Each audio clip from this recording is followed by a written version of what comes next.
Welcome to another long anticipated, long overdue episode of Talking Cricket with Aakash. Now, Akash, we need to really wrap things up from the previous series as well, since, we have both been busy since. India, of course, won the series 4-0, complete whitewash of a hapless Aussie team. But do you think that the Indians have really done well, or is it just a really bad Australian squad? Can you put, the Indian team's performance in perspective for us? If we were to dissect the Indian performance, we'll have to keep a couple of things in mind. One, that this Indian team is also in transition. A lot of people have already have made way for young guys, the likes of Rahul Dravid, VVS Lakshman, and even Gautam Gambhir, and then Virendra Sehwag. Someone like Zaheer Khan is not there. Harbhajan Singh hasn't been really playing all the games. So it's a very young squad. So when you look at it from that perspective, you actually have to say, well done, guys. Then Dhoni lost all the tosses. And that makes a huge difference when you're playing in the subcontinent, because toss is worth its weight in gold. You win the toss, you bat first, and if you bat well, you can outbat the opposition completely. But that didn't happen. And third, last but not the least, Sachin Tendulkar, the senior most member of this side, hasn't been in great form.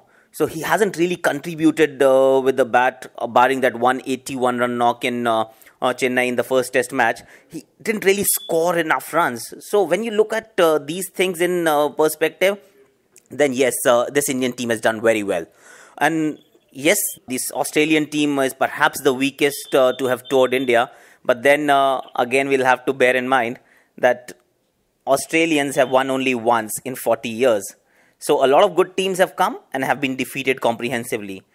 If we look at it from the Indian perspective, I'll say job well done, but don't get too carried away. Yes, the opposition was weak, and we cannot take anything, or we cannot blame Indians for Australia being weak. But when you plan ahead, when you think about going to South Africa, New Zealand, England, that's where our next challenges are. A lot of boxes have been ticked, so that's a good thing. Two openers have scored runs in India, so you don't have to worry too much about it. Spinners have come to their own. Ashwin, Ojha, Ravindra Jadeja, he's been a find. Fast bowlers have done well. Bhuvneshwar Kumar has done really well in Indian conditions. Ishant Sharma has finally started taking wickets. So there are lots of positives. But then if I were to just point out a couple of things, that will be, will Dhoni be batting at number 6? If the answer to that question is a no, then who will? So maybe it is going to be Rahane. That box hasn't been ticked yet. Third seamer, once again. So third seamer is still not around. We'll be waiting for Umesh Yadav to get fit and come back. Maybe a fit Zaheer Khan. So there are a few questions, but then for the moment, let's sit back and enjoy. But before we go into the test series in South Africa and all our overseas trips, there is, of course, the important matter and the entertaining matter of the IPL. The Indian Premier League has already begun, but 3 days ago, an important domestic competition finished. This is the Domestic T20 competition called Syed Mushtaq Ali Trophy. So, Akash, is there any value to this tournament, and is there any point now that the IPL is here? Well, Syed Mushtaq Ali Trophy is serving no purpose. If you ask me honestly, it is the most important national T20 tournament because as many as 27 teams participate. So if you look at it from that angle, you would say, oh, this is perhaps even bigger than the IPL.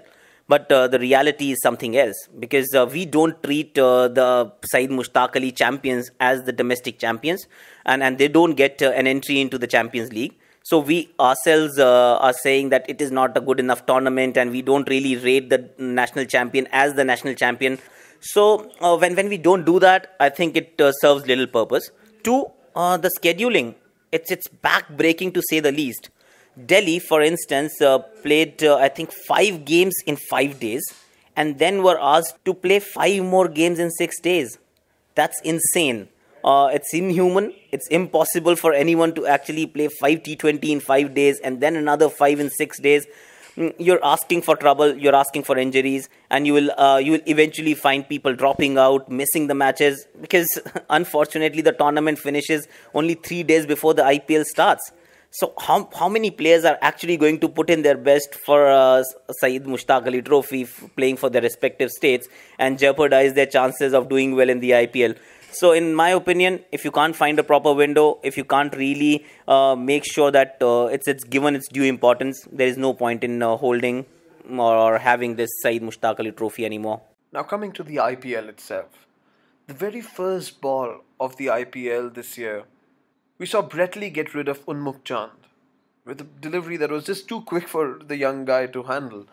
And it's now Brett Lee who's the number one pace bowler in KKR. And when you were there was Shoaib Akhtar as well, and you must have faced him in the nets and all. Surely at some point, you feel scared to face them. Have you ever felt afraid of facing a fast bowler or any bowler for that matter? Well, if you will ask any batsman on a public forum, he'll deny vehemently that he never got scared, because that's not the right thing to say, and that's not the man thing to do. But if you ask them privately, everyone will actually confess that at some point of time in their life they were scared. They were literally scared of playing a certain bowler on a certain pitch, because let's face it, cricket is played with a hard ball, and when somebody is bowling at 145 plus, there is a serious chance of getting injured. And I spoke to GR Vishwanath the other day, and I asked him the same question: were you ever scared? And he was modest enough to accept that he was. In fact, he said because in his days, cricket was played on uncovered pitches. There were no helmets, very little protection, so to speak. So, and they were still facing bowlers who were bowling 140, 145 plus consistently. So, a day in advance, like while preparing for the match, he would sit down and really think about how to handle bowlers, and then dedicate about 5-10 minutes to visualize what happens if he gets hit, because getting hit was a reality, and there was no escaping. So he prepared himself for that inevitable thing, as and when it were to happen, that if he gets hit, he would react in a certain way, he'll shrug it off or whatever, and how to handle fast bowlers. But between Brett Lee and Shoaib Akhtar, two of the fastest bowlers in the world, which one were you more scared of? I'd say Shoaib Akhtar. Though Shoaib Akhtar and Brett Lee both operated in almost similar speeds, the difference was that Brett Lee had a very clean, regimented action. And when you have that, it's slightly easier to pick the lines and the lengths. So Shoaib Akhtar is one guy who did give me a bit of a jitters. Fortunately, once I was there, standing there, playing him, whether it was in Multan or in Lahore or in practice sessions playing for the KKR, it didn't really cross my mind when I was actually standing on the crease. Thank you, Aakash, for your straight-batted and frank and courageous answers as ever. Well, I hope you're enjoying England right now, but we'll keep interrupting you for shorter snippets this time round, just questions about the IPL. And for those of you tuning in, we'll have lots of little segments about Akash's responses or opinions about each team in the IPL and how they'll do. So stay tuned for quicker, shorter segments coming up over the next couple of weeks. That's all from this episode of Talking Cricket with Aakash. Chop chops.